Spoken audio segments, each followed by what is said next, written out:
Muchas gracias. Nosotros pensamos que la educación ocurre como una transformación en la convivencia.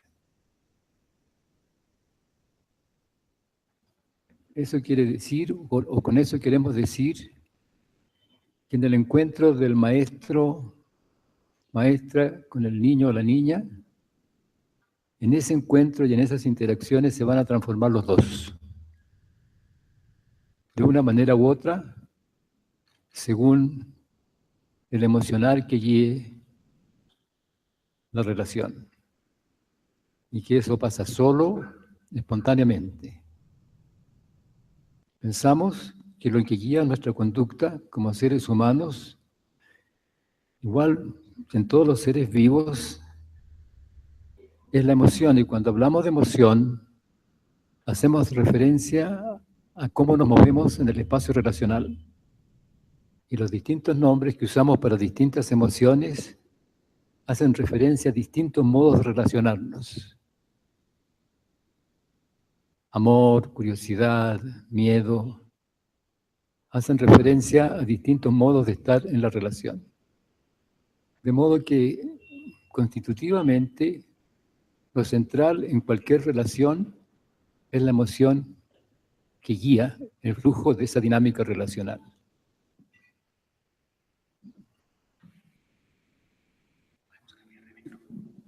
Sí, yo creo que es mejor.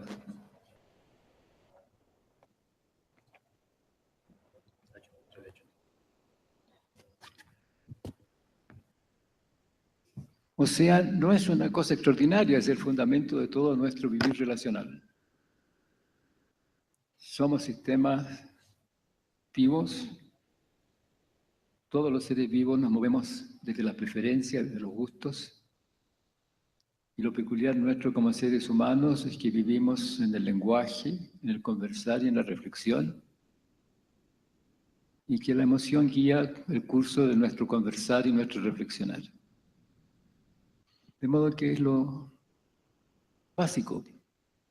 Incluso nuestros argumentos racionales se fundan siempre en premisas fundamentales aceptadas desde los gustos, desde las preferencias, o sea, desde nuestras emociones.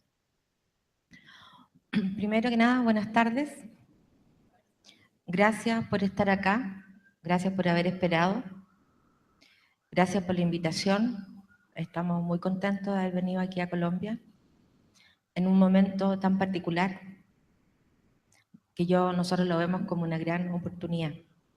Y cuando Iván pregunta sobre las emociones, la educación, mi reflexión apunta: ¿por qué no emociona la educación a los niños? Esa sería mi contrapregunta, digamos. ¿Por qué los niños están dejando el colegio, no están queriendo ir? Porque ya perdieron el interés de estar sentados en un lugar donde no pueden hacer preguntas muchas veces, donde se les explica un mundo que no les hace sentido.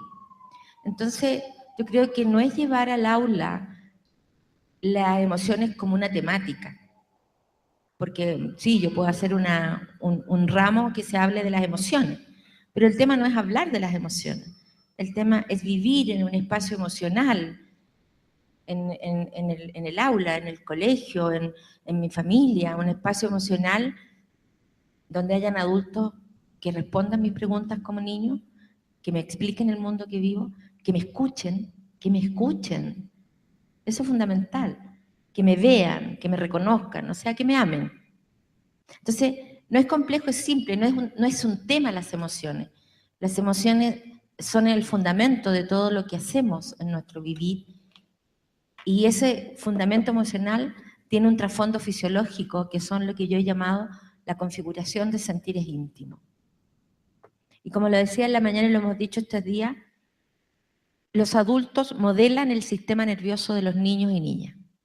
O lo modelan hacia un vivir donde no hay pregunta, en un vivir donde tienen que someterse, donde tienen que aceptar las cosas como son, o a un vivir donde yo estoy abierto a la pregunta, a la creatividad, a la experiencia, Son dos puntos distintos. Entonces, un poco lo conversamos en la mañana con respecto a que no nos hemos hecho la pregunta que es la fundamental, que es, aunque creemos que sabemos, pero no la hemos respondido desde otro lugar, que es, ¿qué es educar? Cuando Humberto dice que la educación es transformación en la convivencia, está diciendo algo tremendo, porque está diciendo que la educación no tiene que ver con entregar saberes. Lo que un profesor hace en el aula es educar las ganas de los niños a seguir preguntando y seguir conociendo el mundo. Entonces, lo que un niño aprende en el aula es el espacio emocional del profesor. Entonces, estamos diciendo algo que es tremendo, o sea, tenemos que dividir el tema de saber a lo que es entender la clase de seres que somos como seres vivos, como seres humanos. Todo ser vivo y todo ser humano existe solamente en el entorno que lo hace posible. Es un nicho ecológico. En viajar a la Luna, la preocupación fundamental es llevarse el nicho ecológico en el cual ustedes van a vivir desde la partida hasta el regreso. Y esa es la nave con las características que tiene. Lo peculiar de los seres humanos es que vivimos en el lenguaje y en la reflexión. Nuestro nicho ecológico incluye todo lo que vivimos en el lenguaje y la reflexión. Las ideas, las teorías, las preguntas, las explicaciones. Todo eso que es parte de nuestras reflexiones, de nuestro pensar, de nuestro conversar, es parte de nuestro nicho ecológico. Y cuando nace un bebé, nace también su nicho ecológico. Con el bebé nace la mamá. Con el bebé nace la familia, como el espacio en el cual va a realizar su vivir. Y a medida que crece se va a ir transformando las dos cosas. No las dos cosas, todo eso, esa unidad que nosotros llamamos unidad ecológica, organismo nicho. Se va transformando esa unidad, o sea, se va transformando la anatomía, la fisiología del niño, del bebé, del embrión, del feto, del bebé que nace, pero también el entorno que lo hace posible y va cambiando en coherencia uno con otro.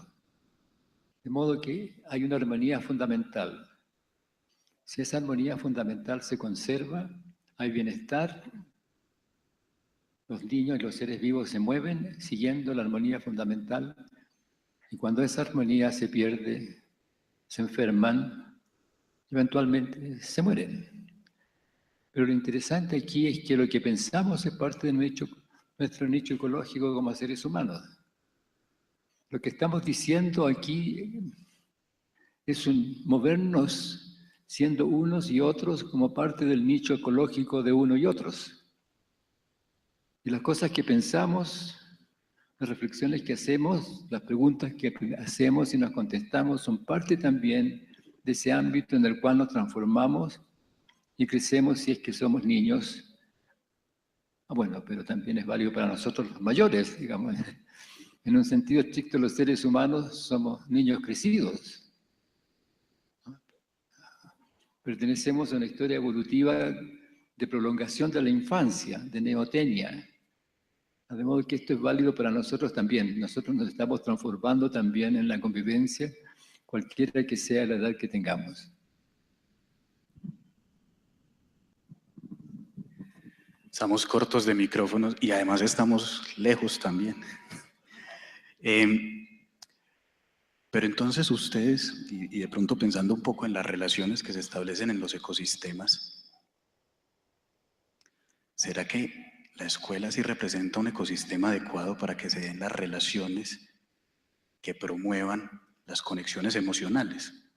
¿Será tal vez el ecosistema, la escuela, el que de alguna manera promueve ese diálogo, esa conexión y ese lenguaje? Y lo pregunto porque tal vez la escuela tiende a ser homogenizante en algunos asuntos. No reconoce mucho la diferencia. Y a la escuela en parte le genera también cierto miedo la diferencia muchas veces, porque educativamente no existen muchas salidas para entender la diferencia, pero los ecosistemas son heterogéneos por naturaleza y diversos. Pero entonces, ¿será que la escuela sí es verdaderamente un ecosistema que permite a los chicos desarrollarse en un ambiente lo suficientemente adecuado como para poder generar conexión en emociones?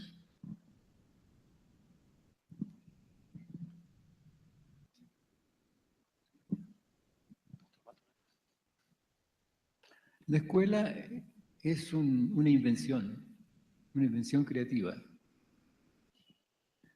Originalmente, en la familia, en la historia de la humanidad, en la familia se dan todas las diversidades operacionales y relacionales que son necesarias para la realización del vivir y el convivir. Nuestros ancestros conocían su mundo de la misma manera que cualquier organismo viviente conoce su mundo, lo maneja. Lo peculiar de nosotros es que esto viene con preguntas, ¿eh? Y podemos nosotros ahora formular las preguntas fundamentales. Pero vivimos un mundo en el cual el ámbito de las cosas que se hacen y se reflexionan en la comunidad es más grande de las cosas que se hacen y reflexionan en la familia. Y frente a esa discrepancia que se va estableciendo, aparece la invención de la escuela, del colegio, del jardín, o lo que quiera que fuere, para que los niños se vayan transformando en un ámbito de la comunidad con experiencias que no van a encontrar en la familia, pero lo que pasa en la familia es lo fundamental, porque allí se da su configuración inicial como seres que viven haciendo preguntas y reflexiones. Y en el fondo esas preguntas que los niños hacen en la infancia son válidas toda la vida. Por ejemplo, una pregunta fundamental que los niños hacen es: papá, mamá, ¿cómo se hace? ¿Ustedes hicieron alguna vez esa pregunta al papá o la mamá, al profesor? ¿Escucharon esa pregunta alguna vez de un niño o niña? Mamá, papá, abuela, tío, tía, el profesor, ¿cómo se hace? ¿Lo han escuchado? Es la pregunta más fundamental. Quiere decir que los niños quieren hacer bien las cosas. Eso está diciendo, ese cómo se hace, quiere decir quiero hacerlo bien. Muéstrame.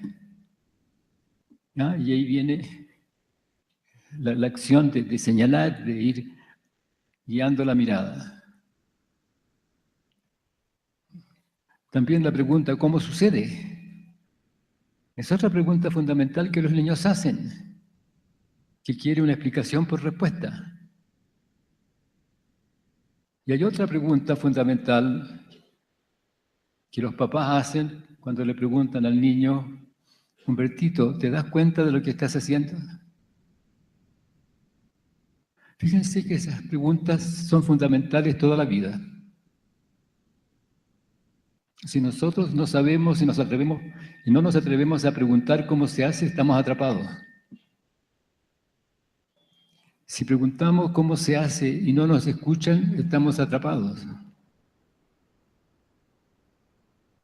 Si preguntamos cómo sucede y la otra persona, el profesor, la profesora, la mamá, el papá no sabe y no escucha la pregunta y transforma la pregunta en una oportunidad para reflexionar y buscar una respuesta, uno está atrapado. ¿Ah? Entonces esas preguntas fundamentales que comienzan en la infancia, en la familia, son fundamentales en toda la vida. ¿Y qué hace la escuela? ¿Qué hace la familia? Lo fundamental es escuchar las preguntas, es mirar la curiosidad, es proponer una respuesta y seguir la interacción en la cual los mayores se van transformando con los niños en una forma que va ampliando la mirada en la reflexión. ¿Te das cuenta de lo que estoy haciendo? Sí, papá, me doy cuenta. No, papá, ¿qué estoy haciendo?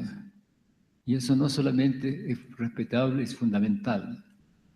Si no lo vemos, si no lo escuchamos, si lo negamos, dejamos a los niños atrapados en un aislamiento, en una falta de identidad personal que les permita generar su vivir de manera autónoma.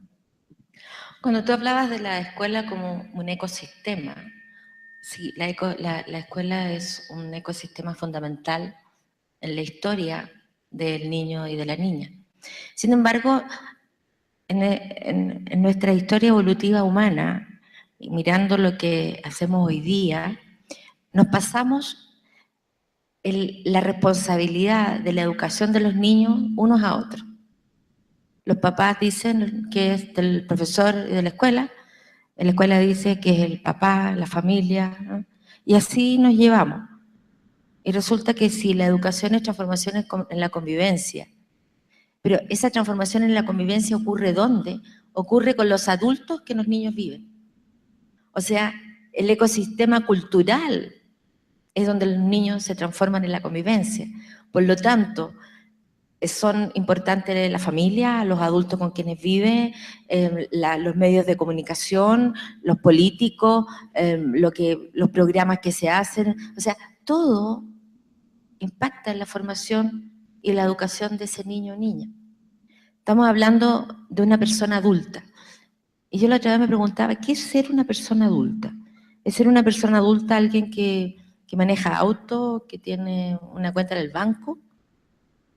Una persona adulta es una persona que está en el centro de sí mismo, con autonomía reflexiva y de acción, y que se respeta a sí mismo. Los niños y niñas necesitan adultos a quienes respetar. Miren qué simple y qué potente. Adultos a quienes respetar. Y los adultos hemos perdido prestigio, porque decimos una cosa y hacemos otra. No hay una coherencia entre lo que decimos, pensamos y hacemos. Y los niños se están transformando en la convivencia con nosotros. Por eso voy a aprovechar de tocar el tema que están viviendo acá. Los niños acá en Colombia están creciendo de todos modos. No le podemos decir a los niños, ¿sabe qué? Espérense un momentito mientras nos ponemos de acuerdo, los del sí, los del no. Así que no crezcan todavía. Hay niños que están naciendo niños. ¿Qué les vamos a decir a esos niños? ¿Qué les vamos a decir? Entonces, lo que nosotros hemos querido traer, y nos resultó así con Humberto, es que ustedes se tienen que preguntar no de sí y no, sino que el camino medio. ¿Queremos o no queremos convivir? Porque si queremos convivir, entonces vamos a encontrar acuerdos. Si no queremos convivir, entonces esos niños y niñas van a seguir un mundo dividido, fragmentado, de odiosidades, de rabia, porque la paz es el dualismo, paz y guerra, ¿cierto? La armonía, el vivir tranquilo, el vivir en lo que llamo paz, es un proceso, es un resultado. Hay una ley sistémica que en todas las presentaciones con Humberto la traemos que dice, lo que resulta nunca es parte del proceso que le da origen. Pero nos orientamos a un resultado. Miramos a los niños en la escuela como un resultado para un futuro. Y resulta que el futuro no está. Es un modo de estar hoy día. Entonces, el juego, los niños no juegan porque tienen que aprender. Cuando a través del juego es la mejor manera que los niños aprendan. Si todos nacimos jugando. Es lo que nosotros estamos tan contentos de estar en esta organización de juego de niñez y juego, que es fundamental. Entonces, ¿por qué no se juega en el colegio? Porque se cree que es una entretención. Pero si a través del juego todos hemos aprendido. Entonces, la pregunta que tenemos que hacernos, ¿somos todos los adultos ese ecosistema? Sí. Somos todos responsables, familia, escuela, medios de comunicación, todos responsables. ¿Qué queremos conservar? ¿Qué mundo queremos que vivan nuestros niños y niñas? Eso sería un poco alguna reflexión de acuerdo a lo que tú preguntas. Y a propósito de eso último, pues es que cuando uno ve los ecosistemas y la evolución de las especies, el desarrollo de cada uno de los individuos se da a través del juego. Una parte de los aprendizajes de cada una de las especies en los momentos se da a través del juego. Porque la escuela se ha negado tanto al juego. ¿Cuál del juego? Bueno, el juego tiene dos aspectos. Uno, y lo quiero llamar manipulativo. Uno manipula cosas, aspectos del mundo, y si los juegos están concebidos de una manera coherente con el mundo que se vive, van a reflejarlos de una manera particular, del cual uno en cierta manera se entrena en su pensar y en su movimiento. Pero lo central del juego es la psiquis del juego. Yo creo que seguramente ustedes han oído en circunstancias de su vivir la siguiente respuesta a la siguiente pregunta. Alguien está haciendo algo y uno le pregunta, ¿te ha costado mucho hacerlo? ¿Te cansaste mucho? Y la respuesta es sí, pero hacer esto es un juego para mí. Hacer esto es un juego para mí. ¿Qué quiere decir eso? Que no he tenido que hacer ningún esfuerzo. ¿Pero te cansaste? Sí, claro, me cansé porque hice mucho movimiento, gasté mucha energía, pero no hice ningún esfuerzo porque no estuve en contradicción emocional. ¿Por qué? Porque sé moverme con fluidez en esta actividad de la cual yo estoy haciendo. Cuando los niños juegan, si están efectivamente jugando y no están compitiendo, están ahí, presentes en lo que hacen, no pensando en el resultado, no pensando en el futuro. Están en su armonía con su quehacer en la circunstancia en que están. Cuando un niño juega a ser médico, una niña juega a ser astrónoma, está ahí, siendo astrónoma, siendo médico, y si el papá le hace alguna pregunta, le dice, pero papá, si estoy jugando, si yo no soy médico. Sabe exactamente lo que está haciendo, pero lo hace con su ánimo, con su sensibilidad, ahí, en el presente, no en la competencia, no en el resultado. Si nosotros los adultos hacemos nuestras cosas de esa manera, sin conflicto emocional, sin querer estar en otra parte, fuera de donde estamos ahora haciendo lo que hacemos, vivimos lo que hacemos en la psiquis del juego. Y vivimos en armonía, sin esfuerzo, aunque quedemos cansados al final de la tarde de haber hecho nuestro trabajo, nuestra tarea o algo así. Así que esta noción del juego hay que mirarla en esas dos dimensiones. En las prácticas, en los movimientos, o lo que quiera que fuere, que es el jugar como una configuración de haceres, y la psiquis que puede vivirse y que idealmente uno quiere vivir en todas las cosas que hace a lo largo de su vida. De modo que surjan con la fluidez y la perfección de no tener contradicción al hacer lo que se está haciendo, porque no se quiere estar en otra parte, se quiere estar ahí.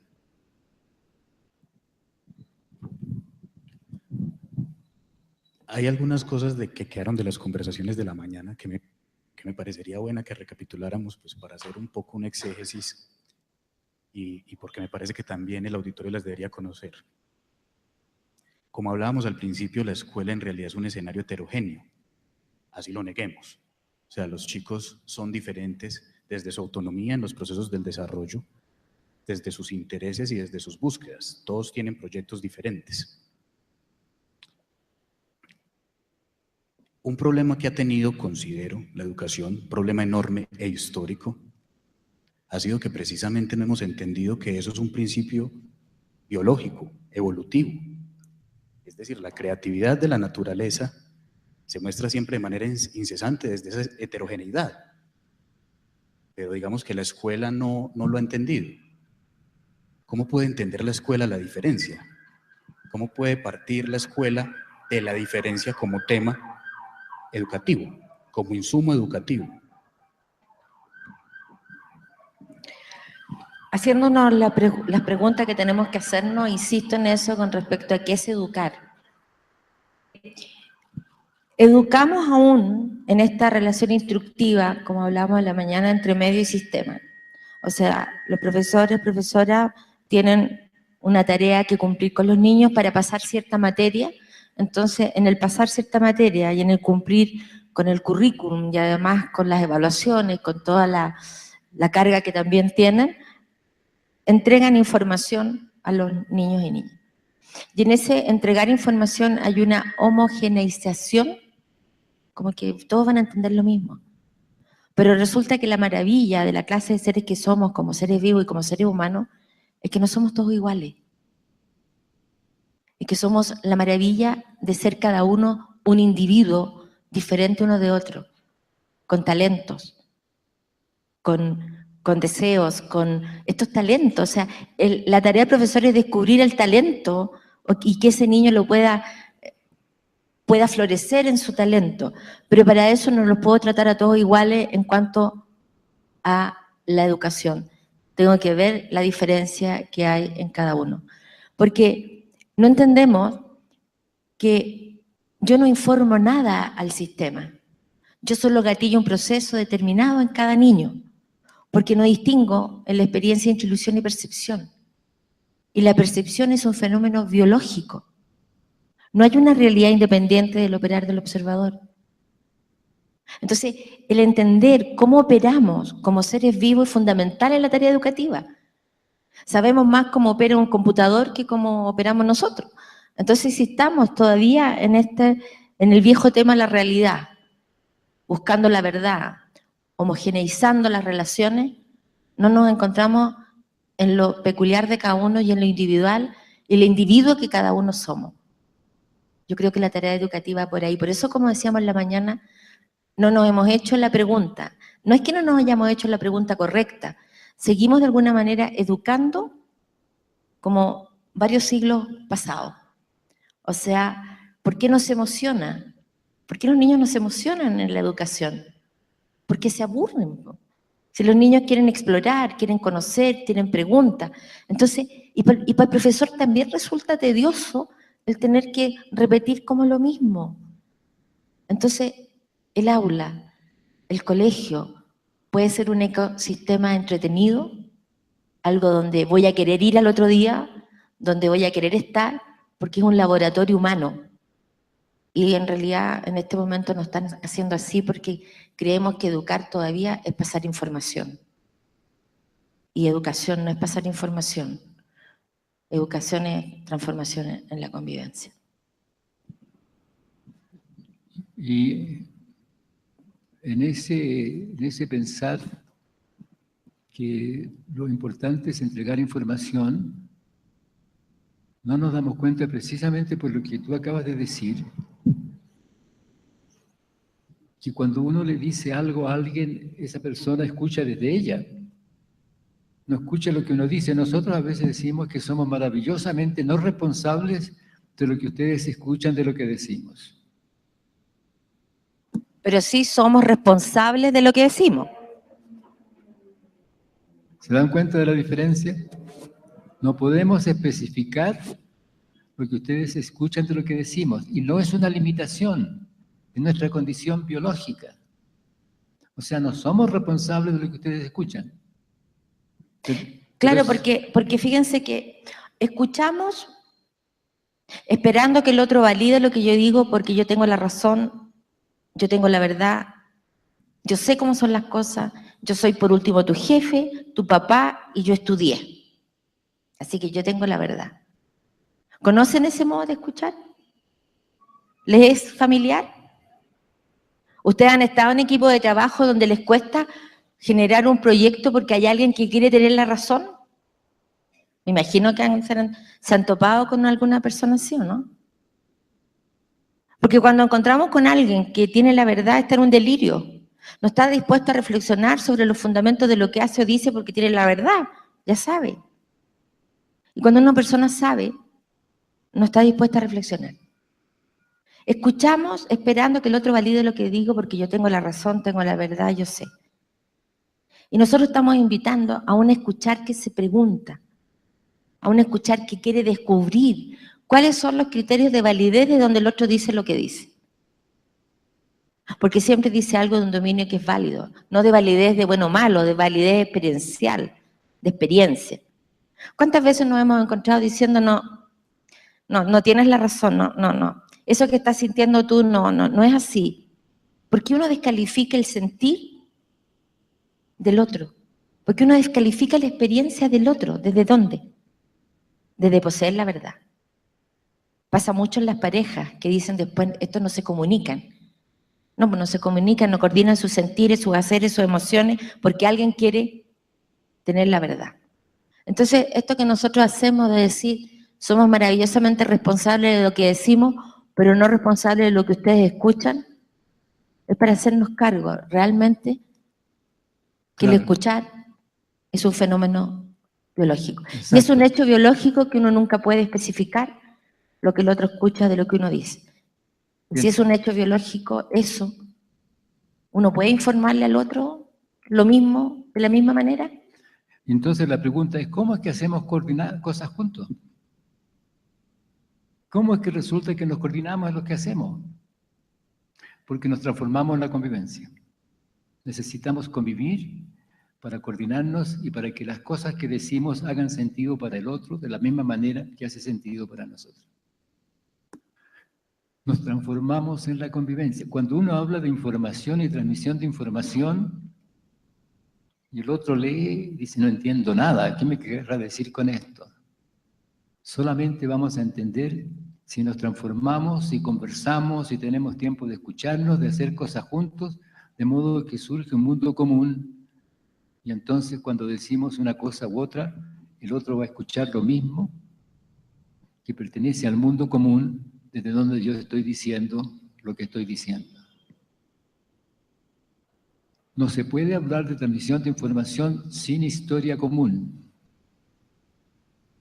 Es solamente después que nos hemos transformado juntos que podemos hablar de transmisión de información o de comunicación. Pero para transformarnos juntos tenemos que estar dispuestos a hacer eso y tenemos que tener tiempo, o sea, tenemos que tener ganas. Claro, porque usamos mucho el mantra del no tengo tiempo. Le decimos a los niños, mire, vamos a llegar a las 6 de la tarde y vamos a salir a la plaza a caminar, pero no tuve tiempo. Y yo siempre le digo a los apoderados, a los papás, a las personas, a las organizaciones, que cuando uno dice que no tiene tiempo es porque no tiene ganas. ¿Preguntas?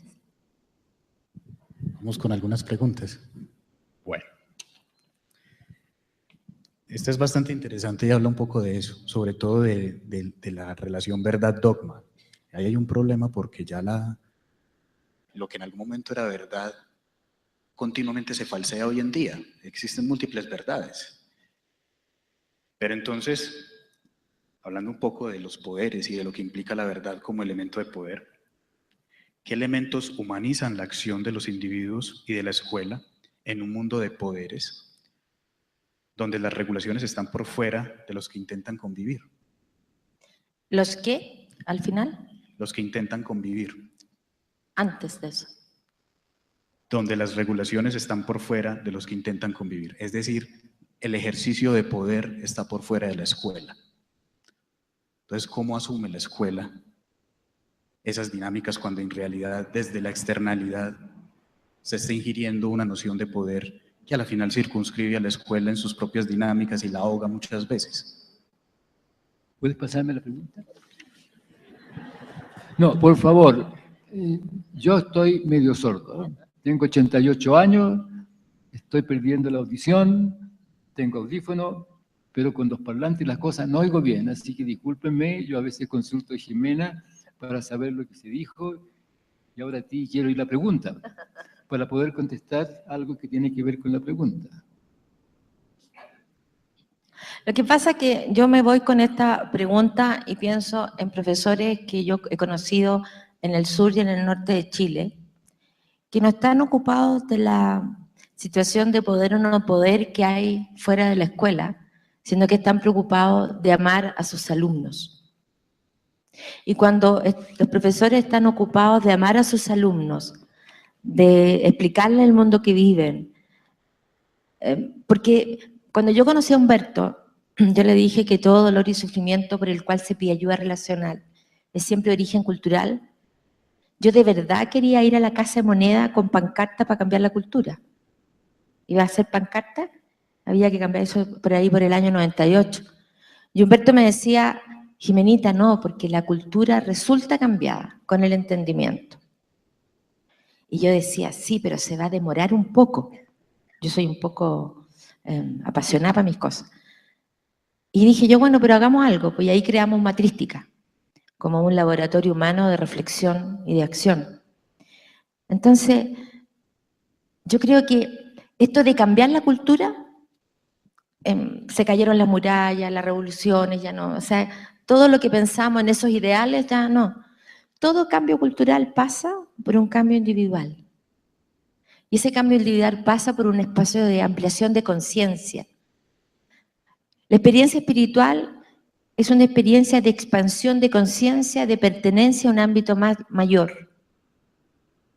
Entonces, en esta experiencia de darme cuenta de que yo, en mi vida cotidiana, tengo que amar, tengo que escuchar a mis hijos, a mis compañeros de trabajo, a la comunidad a la que pertenezco, voy a ser un agente de cambio enorme a la cultura. Porque cada persona que se transforma en la convivencia, se transforma en un frente de onda de transformación cultural. Por lo tanto, si nosotros nos preocupamos de los poderes fácticos, de cambiar el poder, de cambiar, vamos a hacer una raya en el agua. Eso va a resultar cambiado a propósito que las personas, como están siendo hoy día más conscientes, porque hoy día hay un ciudadano consciente, marchan, dicen que no quieren, o sea, hay una mayor presencia. Y ese es el cambio, ¿no? Si el cambio se está... El tema es que nosotros pensamos que el cambio tiene que ser una declaración. Estamos siempre cambiando, somos dinámicas moleculares en continuo cambio. Vivimos un presente continuo cambiando. El tema no es el cambio, es la orientación de esa transformación. Hacia dónde queremos ir como humanidad. Pero para eso tenemos que hacerlo en nuestra localidad del vivir. Yo siempre le pregunto a las personas que hacen esto de la transformación, yo le pregunto, ¿y cómo lo hace usted en su casa? ¿Cómo lo hace usted en su vida cotidiana? ¿Escucha a su mujer, a sus hijos, a las personas con que trabaja o no? Porque si nos partimos por ahí, lo demás es una raya en el agua. Tenemos que partir en la localidad de nuestro vivir, siendo respetuosos, para que eso pase. Porque si queremos cambiar los poderes, vamos a seguir en más de lo mismo. Quiero hacer una pregunta. Por favor, levante la mano la persona a la cual le gusta obedecer.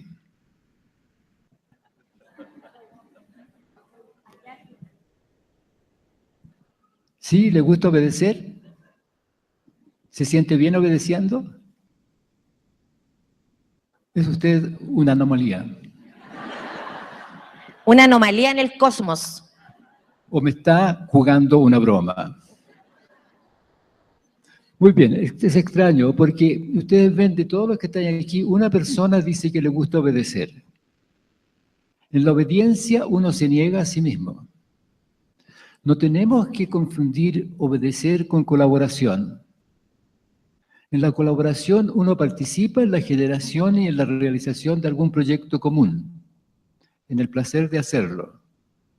Si yo tengo un jefe con el cual converso y me entiendo, y hago las cosas que él me dice o me pide, en el placer de hacerlo, aparentemente voy a obedecer, pero en realidad no estoy obedeciendo, estoy colaborando.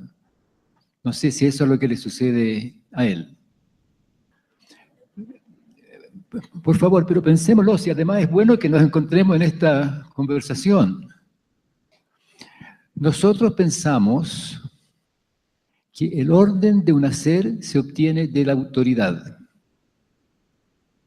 El orden de un hacer se obtiene de la disposición a hacer algo que se entiende.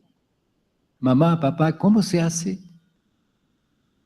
Si yo entiendo de qué se trata y cómo se hace aquello que se me pide, no voy a obedecer.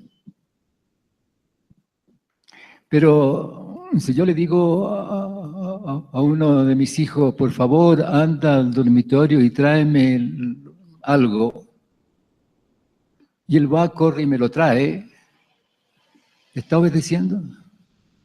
Si yo le digo, por favor, anda al dormitorio y tráeme la cartera, y él dice, pero papá, hijo mío, por favor, vaya al dormitorio y tráigame la cartera.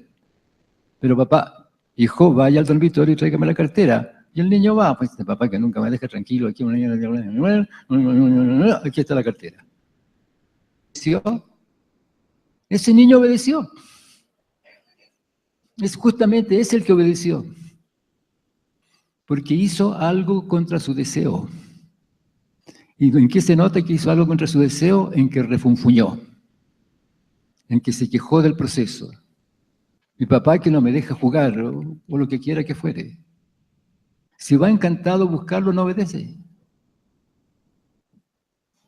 Entonces, el orden de un proceso no surge de la obediencia. El orden de una tarea común no surge de la obediencia. Surge del entendimiento y la participación en la generación de la coherencia de esa tarea común. Y a propósito, una cosa pequeña con el poder. Cuando una persona necesita poder, en el fondo es súper inseguro. Mira qué paradoja eso. Necesito poder someter a otro, porque en el fondo soy súper inseguro. Si yo estoy en el centro de mí mismo, no necesito someter a nadie, no necesito poder, en el fondo.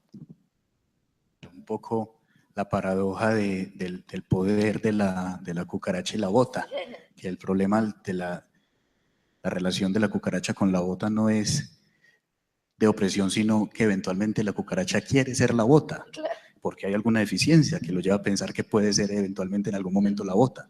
Ese es el problema de la dominación muchas veces. Pero entonces un poco, para hablar otra vez de las emociones. Acércate un poquito más al micrófono. Ahí estoy ya cerquita, listo. ¿Qué papel juega la empatía y la compasión en la escuela? Entramos a un terreno que a veces nos entienden y a veces no. La empatía dice que uno se puede poner en el lugar del otro. Dicen, tú te tienes que poner en los zapatos del otro. Pero eso no ocurre. Nunca uno se puede poner en los zapatos del otro. Entonces la empatía no hace lo que dice como fenómeno tendría que ocurrir. Uno puede sentir con el otro, coemocionar con el otro, acompañar al otro, pero ponerme yo en los zapatos del otro no tengo cómo. El otro tiene su historia, el otro tiene su biología, el otro tiene sus deseos, el otro es un otro indistinto de mí. Entonces esto de la empatía es un gran esfuerzo, esto de ponerme los zapatos, como que yo me sacara mis zapatos, me pusiera los de Humberto y yo sintiera, él se va a sacar los zapatos, sintiera al ponerme los zapatos de Humberto, lo que Humberto sienta, piense, las cosas que tengo que hacer yo.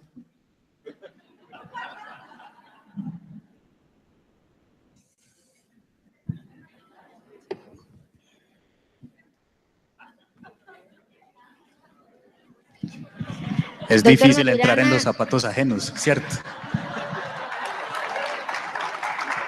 No te puedo entender, porque no. Trato de comprender al doctor Maturana, pero no puedo porque me queda un poco ancho el zapato. ¿Cómo puedes caminar? No entiendo cómo vives tú con estos zapatos. Yo no entiendo cómo usted vive tampoco con esto tan ancho, tan puntudo. Nosotros hacemos este juego como otros que hacemos porque también jugamos, porque si no jugáramos sería muy difícil hacer lo que hacemos. Uno nunca se puede poner en los zapatos del otro. Uno puede amar al otro, escuchar al otro, consentir con el otro, coemocionar con el otro, acompañar al otro, escuchar al otro. Pero ponerme los zapatos del otro, no es posible. ¿Esa era la empatía y lo otro? Y lo otro era la compasión. ¡Wow! Esa se la dejo a usted, la compasión. La compasión. Es interesante la palabra compasión, porque en el fondo querría decir que uno está en la misma pasión que el otro. Pero también se usa haciendo referencia a que uno siente que está en una posición superior al otro y quiere ayudarlo.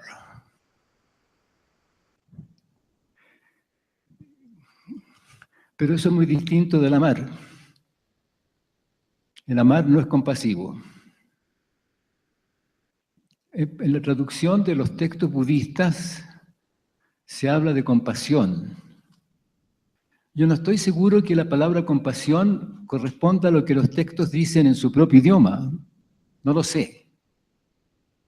Pero compasión implica siempre una relación de superioridad, que yo la puedo vivir con candor, pero yo sé que estoy en una posición que es superior al otro y por lo tanto puedo hacer algo para el otro. Pero esa diferencia es engañosa, porque como Ginebra ha dicho, uno no puede hacer nada por el otro porque en el fondo no puede estar en el lugar del otro. En cambio, en el amar la situación es completamente diferente. Cuando uno va por la calle y pasa a una persona donde hay una dificultad y le ofrece la mano o se retira para que pase por un buen camino y al pasar le dice gracias, ¿qué agradece?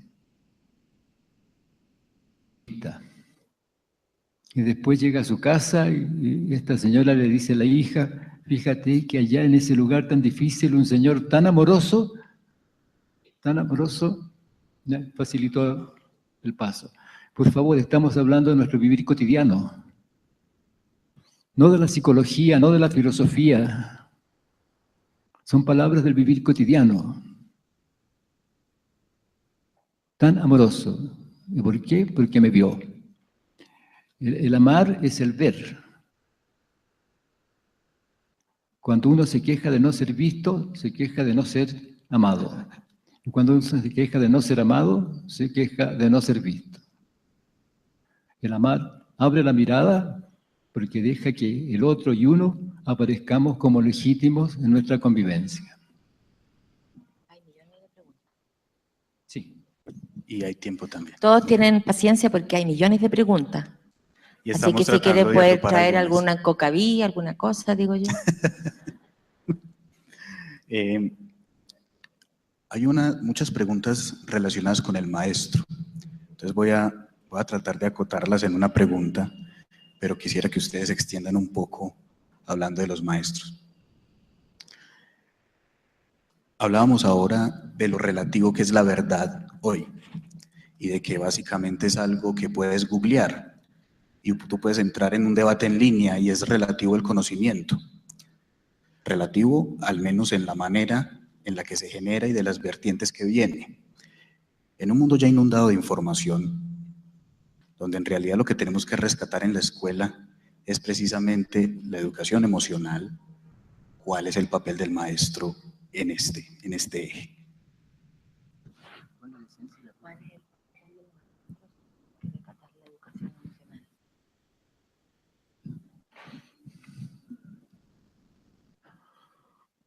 El maestro es fundamental.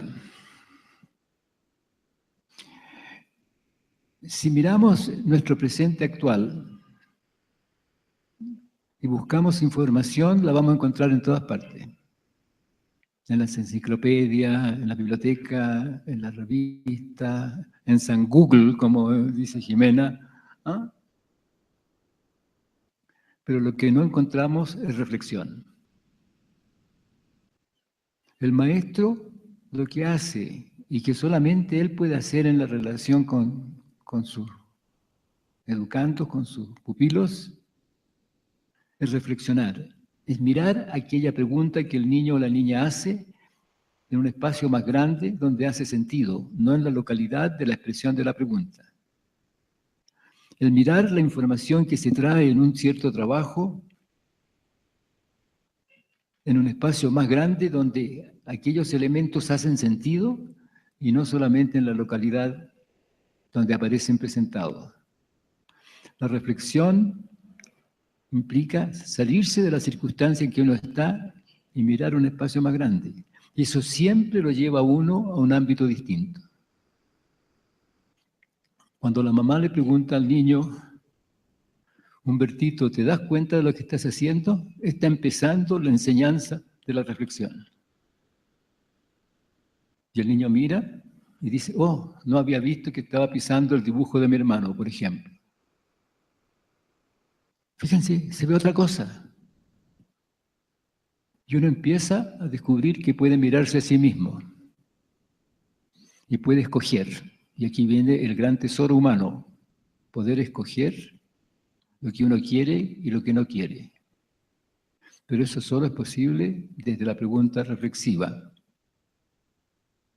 Y esa pregunta reflexiva solamente la va a hacer un adulto, un mayor, profesor, mamá, papá, no un robot, no la enciclopedia. Sí, en la enciclopedia puede haber discursos sobre reflexión, claro, pero no son discursos sobre reflexión en la circunstancia en que está uno cuando lo lee. Cuando el niño pregunta algo y va a la enciclopedia o a Google y le dice algo y le dice también el sentido en el cual eso ocurre, el único que puede saber si eso que dice allí tiene significado en el vivir del niño es el maestro o la maestra. Porque puede reflexionar en la circunstancia en la cual ese niño o niña se encuentra cuando hace su pregunta, cuando hace su observación. Los profesores son irreemplazables. Y también es irreemplazable el espacio relacional que genera el profesor en la relación con sus educandos. Porque si el lenguaje o el lenguajear no es, el lenguaje no es la connotación de algo simbólico. El lenguaje no tiene que ver con lo simbólico, tiene que ver con la coordinación de nuestros sentires, nuestros haceres y nuestras emociones. La primera coordinación que el profesor tiene con sus alumnos es la mirada. Cuando yo los miro a los ojos, ya no me son indiferentes. Mire qué potente. O sea, el mirarme con el otro significa que el otro ya no es indiferente en mi nicho. El otro, al yo conectar con la mirada, pasa a ser parte de mi nicho. No me es indiferente. Y a partir de eso viene esta coordinación de nuestros sentires, haceres, emociones, en el conversar y en el reflexionar. Y eso solo se logra en este minuto, por suerte que no hay robots que lo hagan, en este encuentro humano. Porque nosotros somos todos, nosotros, robots de ultísima generación. De ultísima generación. Si somos maravillosos. Entonces, el encuentro, la mirada, la que nos conecta, hace posible todo lo otro. Entonces, no somos irreemplazables, ni los adultos, ni el papá, ni la mamá como adultos, como personas, y tampoco el maestro en esa relación en la sala de clase. Y todos ustedes están ahora reflexionando sobre el reflexionar. Fíjense qué cosa más magnífica. La reflexión siempre lo pone a uno en un espacio nuevo, que no era deducible de donde se estaba antes. La reflexión siempre lo pone a uno en un espacio nuevo, que no era deducible de donde se estaba antes. Yo puedo hacer una correlación histórica después que he reflexionado con situaciones anteriores, pero la situación anterior a la reflexión no podía ser fuente de una deducción para mostrarme lo que resultaba de la reflexión. Y también un poco, y es una de las preguntas, algunas veces los maestros ya están un poco agotados de ser educadores, tal vez perdieron la chispa, y no necesariamente porque algo es particular les pasará a ellos, sino que es difícil enfrentar tantas variables que socialmente inciden e impactan la institución educativa. Son realidades sociales muy diversas, son escenarios muy complejos y eso es el día a día del maestro. ¿Cómo puede uno hacer que el maestro se vuelva a enamorar de educar, lo vuelva a emocionar? Yo siempre parto de la base de que una persona pedagogía lo hizo porque tiene una pasión. Ahora la pregunta que habría que hacerse, ¿qué hemos hecho con la educación? Que han perdido la emoción de educar los educadores y no tienen ganas de ir a la escuela los niños. Algo hemos hecho mal. ¿Por qué? Porque un profesor pierde las ganas de educar. ¿Por qué se cansa? ¿Qué pasa ahí? Porque a lo mejor el espacio que era en un inicio, esto de encontrarse, mostrándole, explicándole el mundo al niño, se transformó en una industria donde tengo que repetir, repetir, repetir, para que los niños nacen, van al jardín infantil, donde le dicen en los primeros años, mi amor, usted viene a jugar. Y los niños juegan. Y después entra al colegio y ahora te quedas tranquilo ahí, no te mueves, porque tengo que transformarte en una persona que va a ir a trabajar para un futuro que viene y les niego el presente. Entonces los profesores que tienen alma, el alma de estar con esos niños, con esos jóvenes, a lo mejor no están en un espacio educacional que les haga sentido por lo que ellos estudiaron pedagogía. Por eso tiene que transformarse todo, transformarse cómo educamos, transformar lo que les pedimos, la exigencia a los profesores, transformar. Hay que transformarlo todo, porque si no tienen ganas los profesores, ni tienen ganas los niños, algo está pasando que es serio.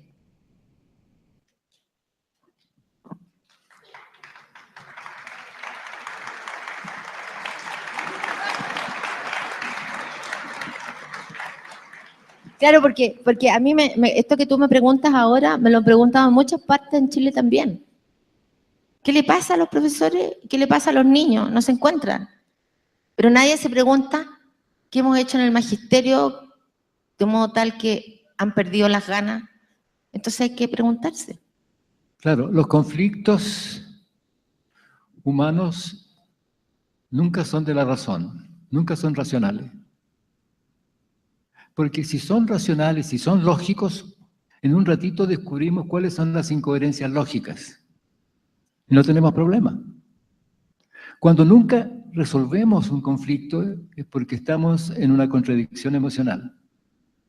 Los conflictos siempre son contradicciones emocionales. Contradicciones de deseos, contradicciones de propósitos, con miedos, en circunstancias que uno tiene que hacer algo, pero no se atreve o no quiere. Cuando un niño tiene dificultades en la escuela, no es de inteligencia. Son tan inteligentes como nosotros. Todos los seres humanos somos igualmente inteligentes porque existimos en el lenguaje, que es un sistema de consensualidad que requiere una inteligencia, una plasticidad conductual gigantesca. Si un niño se atrasa, no es por falta de inteligencia, es porque ha quedado condenado por algún conflicto emocional, por no haber sido visto, por no haber sido escuchado, o por no haber tenido espacio para conversar y resolver algún conflicto de deseos. Eso es interesante, los problemas nunca son de la inteligencia o de la lógica, siempre se resuelven si nos escuchamos, son siempre de conflictos de deseos encontrados que se niegan mutuamente. Me hicieron una pregunta a mí. ¿Es posible que las preguntas propuestas por los asistentes sean leídas y consideradas sin recibir interpretaciones, acotaciones o exclusiones en sus contenidos, a fin de corresponder al deseo y la emoción de quienes preguntan?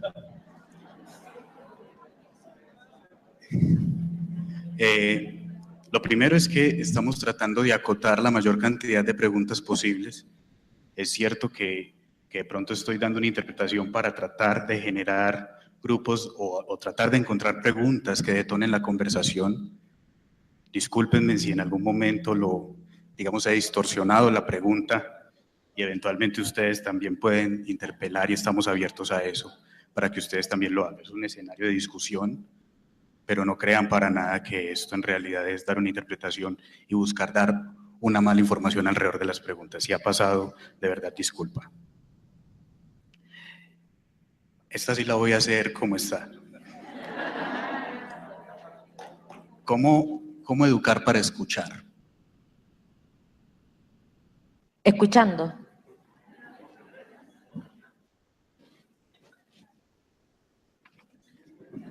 Simple, ¿ah? ¿Por qué nos cuesta? Porque tenemos algún argumento contra el escuchar. Hay una pregunta que me parece bastante interesante, y es porque acá también estamos hablando de varios temas que tienen que ver con las reflexiones que ustedes han hecho acerca de la autopoiesis. ¿Qué relación existe entre la autopoiesis y la educación? No sé si a través de la biología, del conocer, de pronto. Voy a contar un poquito de la historia, porque tiene que ver exactamente con lo que estamos conversando, que tiene que ver con el escuchar y el preguntar. Pero yo preguntaría antes, ¿tienen tiempo? Ya. En el año 1960, yo era ayudante de la cátedra de biología de la Escuela de Medicina. Estaba haciendo algunas clases sobre el origen de los seres vivos y la organización de los seres vivos. Y estoy hablando de esto y estoy diciendo los seres vivos se originaron en la Tierra hace 3.800 millones de años como minúsculas bacterias, y uno puede saber eso estudiando los registros fósiles. Entonces un alumno que yo quisiera saber quién fue, me dice, señor, usted dice que los seres vivos se originaron en la Tierra hace 3.800 millones de años. ¿Qué se originó hace 3.800 millones de años? De modo que usted puede decir ahora que los seres vivos se originaron entonces. Y yo me quedé así en silencio. Me puse colorado porque no podía contestar esa pregunta. Pero fíjense, las preguntas son maravillosas porque especifican el ámbito en el cual no hay preguntas banales, no hay preguntas tontas, todas las preguntas son fundamentales.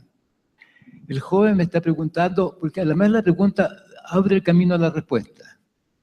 Puede que uno no sepa la respuesta, pero abre el camino para la respuesta. Me dice, ¿qué se originó hace 3.800 millones de años de modo que usted puede decir ahora que los seres vivos se originaron entonces? O sea, yo tengo que saber ahora lo que es un ser vivo para poder decir que se originó hace 3.800 millones de años. Y tiene que haber pasado para que yo sepa ahora lo que es un ser vivo, que el vivir se tiene que haber conservado durante esos 3.800 millones de años de manera nunca interrumpida. Eso es lo que está diciendo la pregunta. ¿Ah? Entonces yo le digo, no puedo contestar la pregunta, pero si usted viene el próximo año, me voy a proponer una respuesta. Y me dediqué a mirar qué podía yo decir ahora de los seres vivos. Yo tenía un amigo que era biólogo molecular, lo iba a ver a su laboratorio y mirando su laboratorio miré las paredes. En las paredes había presentaciones de ciclos metabólicos, es decir, procesos de síntesis en el metabolismo de ciertas moléculas, por ejemplo, la glucosa, las proteínas, los lípidos, y todos son procesos cíclicos. Entran moléculas por un lado, pasan cosas y por el otro sale el producto y otras cosas que no participan del producto. Pero todo es una dinámica cíclica.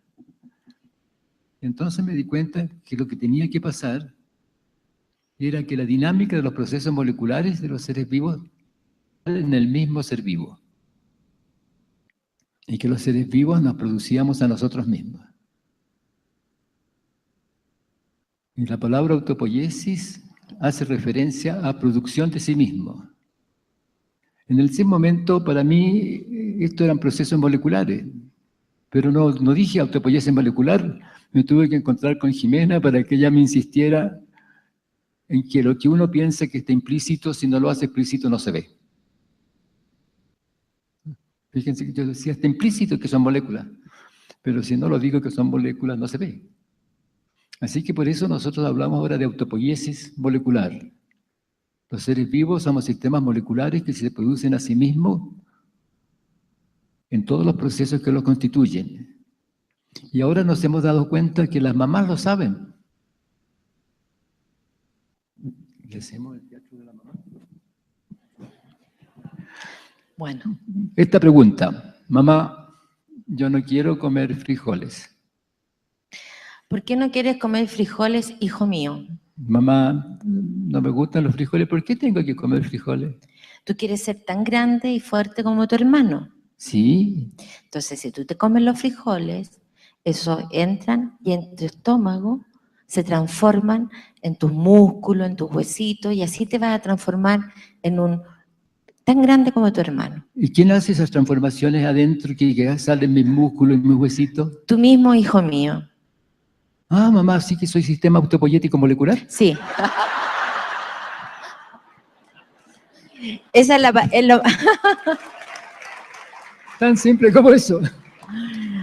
¿Se fijan cómo nosotros jugamos mamá, también? Es la manera más fácil que hemos encontrado para explicar la autopoiesis molecular. Bueno, un poco hablando de la coyuntura que ustedes también citaban del país, digamos la reflexión de la paz y la educación, hay una relación muy profunda. ¿Cuál debería ser la educación en la guerra y cuál debería ser la educación en la posguerra o en el posconflicto? La preguntita. Lo que pasa es que la educación en la guerra es buscar el fin de la guerra. La educación en un posconflicto es la educación. Yo creo que antes que contestar eso, volver a lo que decía en algún momento que tiene que ver con el si queremos convivir.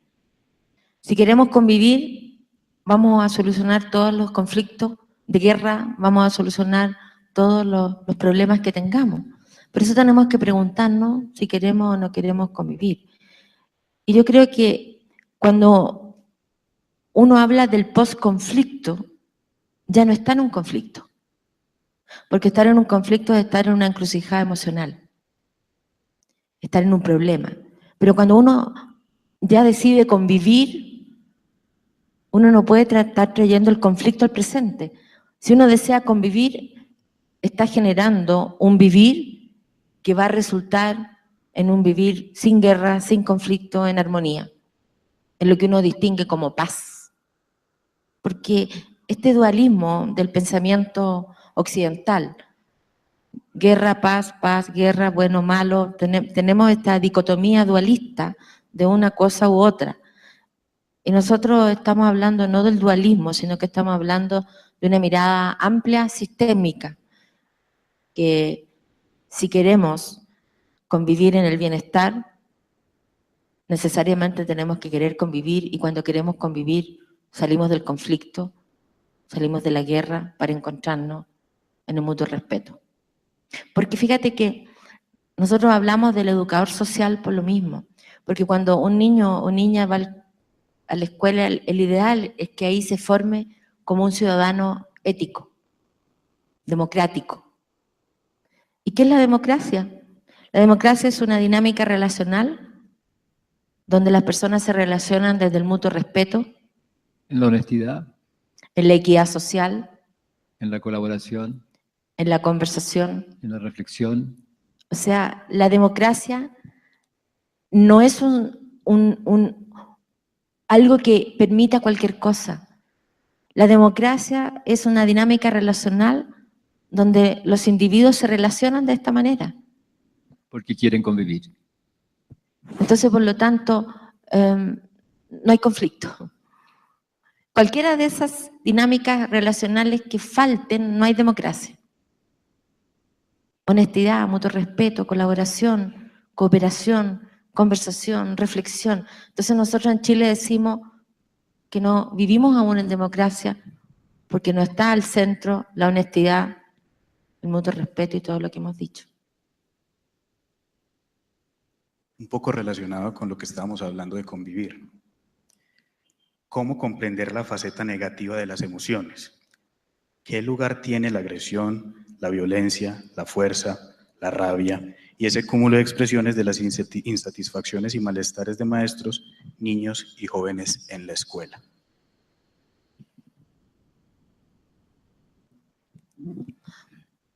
La faceta negativa de las emociones? Lo que pasa es que ahí hay una... El que tengamos rabia, el que tengamos pena, el que tengamos... Es parte de nuestra... Es parte de nuestra, digamos. Si el tema es cuando uno se queda atrapado en el apego, a la agresión, a la rabia, al resentimiento. Entonces, no es una parte negativa. ¿Te fijas lo negativo y positivo? Volvemos al dualismo. El tema es cómo reflexiono cuando estoy en una emoción que me saca de mi centro. Cuando yo no hago terapia, hago conversaciones liberadoras con consecuencias terapéuticas. ¿Y qué hago ahí yo? Que la persona distinga cómo están sus emociones, cómo están sus sentires. Yo le pregunto a la persona cuando me dice yo tengo miedo. Yo no la miro como una emoción positiva o negativa. Yo le pregunto ¿dónde aprendiste el miedo? Porque el bebé no nace con miedo. Hay teorías que hablan de las emociones básicas, que hay 4 emociones básicas, pero nosotros decimos el bebé, el niño viene al mundo para ser amado, ser querido. El miedo, la rabia, el odio, el resentimiento, lo aprende de acuerdo al modo de vida que viva. Entonces, por lo tanto, si yo descubro en mí una emoción que me genera dolor, malestar, tengo que querer salir de ahí. No es una emoción mala, es una emoción que da cuenta de mi historia vivida. ¿Dónde aprendiste el miedo? Le pregunto. Mira qué interesante la pregunta. Bueno, yo aprendí el miedo de muy chico. Aprendí el miedo porque mi papá le pegaba a mi mamá, o porque mi papá llegaba borracho y yo me escondía debajo de la cama, y aprendí a tener miedo. Y ese miedo me ha acompañado de manera consciente e inconsciente en mi modo de vivir. El miedo paraliza. ¿Y cómo salimos del miedo? Bueno, con la reflexión. Miremos tu historia. Miremos cómo yo puedo mirarle la cara al dolor para salir de esa situación dolorosa que me genera miedo, rabia. Entonces, no hay emociones negativas o positivas. Hay emociones que aprendí en mi historia, que tengo que aprender a mirarlas para poder salir de esas emociones. Porque si no las miro, ni miro su origen, no voy a salir nunca de ahí. O sea, parte del tema es aprender a mirar dónde está uno en sus emociones.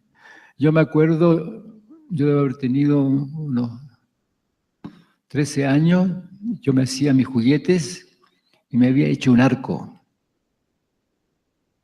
con los tallos de las palmeras, esas palmeras que tienen la hoja abierta así, tienen un tallo que es muy bonito porque es triangular y se va adelgazando. Y yo había unido 2 y los había amarrado, me había hecho un arco. Y entonces mi padrastro me dice, déjame verlo, y yo le digo, tienes que tomarlo así, y lo toma mal, y lo dobla. Y yo me enojo, le digo, no sabe, me pongo furioso, y me dicen que me tengo que controlar mi rabia, y me voy, me subo a un árbol donde yo me subía para estar tranquilo, y pienso, sí que tengo rabia, yo no quiero tener rabia. ¿Cómo lo hago para no tener rabia? Entonces, ese suceso me llevó a preguntarme algo. Y así me di cuenta de eso. ¿Y por qué tenía rabia? ¿Qué tendría que haber hecho yo? Pensé para que no hubiese pasado que él toma el arco y lo toma mal. Haberle explicado cómo tenía que tomar el arco. ¿Y qué habría tenido que hacer él? Haber escuchado mi explicación de cómo tenía que tomar el arco para tomarlo bien y que no se desensamblara en la unión de los 2 trozos. Entonces, ese es el tema. ¿Cómo lo hago en la relación para ver mis emociones? Porque a uno le pasan nomás, las tiene. No es que las controle, es que puede salir de ellas si entiende qué le sucede, supongo. Claro, la inteligencia emocional habla un poco de eso, de ser inteligente con las emociones y controlarlas. Pero resulta que cuando a mí me da rabia, cuando tengo pena, y cuando las controlo, me da lumbago. ¿O no? Sí, po. Entonces nos estresamos. Entonces el tema no es controlar las emociones, es reconocerlas para soltarlas. Fíjense que esto es bien interesante cuando uno dice esa persona me genera tanta rabia, esa persona me da tan... Y no pasa así. Hay una cosa que es bien bonita, que siempre la repito yo, que dice, nadie me da amor, nadie me da pena, nadie me da rabia. Gatilla mi amor, gatilla mi pena, gatilla mi rabia. O sea, la rabia que yo pueda sentir no es del otro, es mía. El resentimiento que yo pueda sentir no es del otro, es mío. El amor que yo pueda sentir no es del otro, es mío. ¿Y qué pasa cuando te enamoras? Uno nunca se enamora del otro, se enamora de lo que el otro gatilla en uno. Y alguien muy relativista y me dice entonces se enamora de uno mismo. No, no es para tanto. Se enamora de la emoción que el otro gatilla en mí. Qué bonito eso. Entonces cuando uno le dice al otro, tú ya no me enamoras, está diciendo algo bien interesante. Nos está gatillando en mí aquello que fue en un inicio. Nos pusimos bien románticos. ¿Eh? Muy bueno. En ese sentido, ¿qué pasa con el cuerpo como territorio de aprendizaje? ¿Cómo hacen las preguntas ustedes? ¿Eh? ¿Cómo hace cuerpo como territorio de aprendizaje? Casi para un poema. ¿Qué pasa con el cuerpo como territorio del aprendizaje? ¡Wow! Se transforma. Y el cuerpo es todo lo que tenemos, porque en nuestro cuerpo se realiza todo lo que hacemos. Así que esto del territorio de aprendizaje me parece fantástico. Sí, todo se realiza en nuestra corporalidad. Pero piénsenlo de esta manera. Ustedes aprenden a hacer, supongamos, en carpintería, a hacer una caja y les queda bien. ¿Cómo sienten su cuerpo? ¿Cómo pasa ese sentirse bien? Y después van a hacer otra y les resulta mucho más fácil. Porque ustedes miran de manera distinta. Toman las herramientas de otra manera y se transformó toda su sensorialidad en el proceso de aprender a hacer una caja. Y tanto se transformó su corporalidad y todas sus coordinaciones musculares que pueden hacer muchas más cosas que una caja una vez que aprenden a hacer una caja en carpintería. Se transforma el cuerpo, se transforma la dinámica de correlación motora, se transforma la dinámica del sistema nervioso, se transforma todo. De una manera u otra, según el mundo que esté viviendo y por lo tanto lo que me pasa en la relación de transformación en la convivencia. O sea, se transforma el territorio del aprendizaje.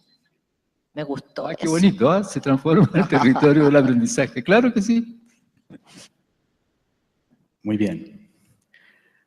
Es una afirmación y es que nosotros existimos en el lenguaje, en la manera también en la que nos comunicamos.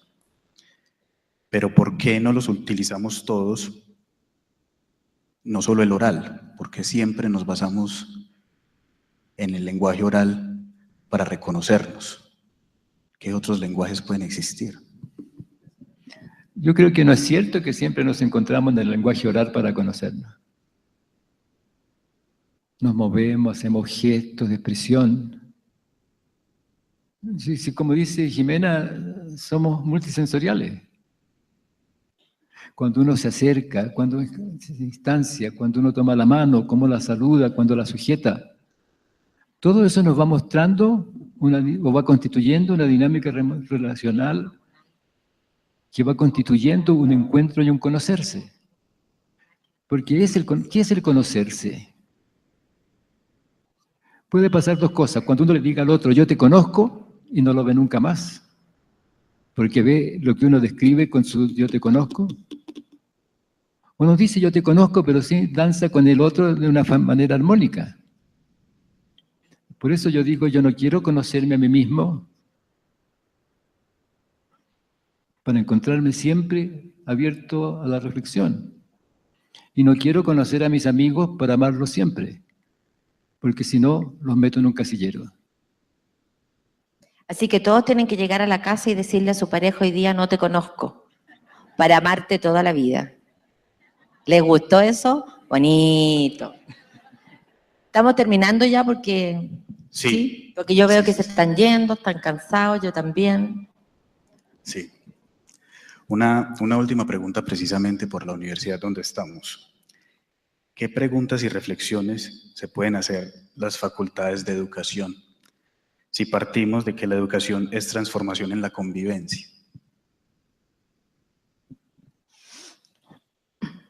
Preguntarnos seriamente por qué es educar, porque no nos hemos hecho esa pregunta.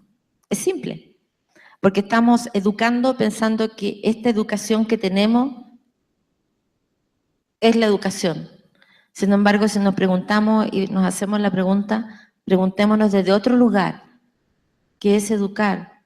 Si en realidad uno no le informa nada al sistema, tendríamos que preguntarnos qué es educar, en tanto la percepción es un fenómeno biológico. Tal vez tengamos que preguntarnos ¿cómo debo comportarme yo en mi convivencia con mis alumnos de modo que ellos se transformen en un yo honesto, serio, responsable, democrático? ¿Tan, tan? Tan, tan.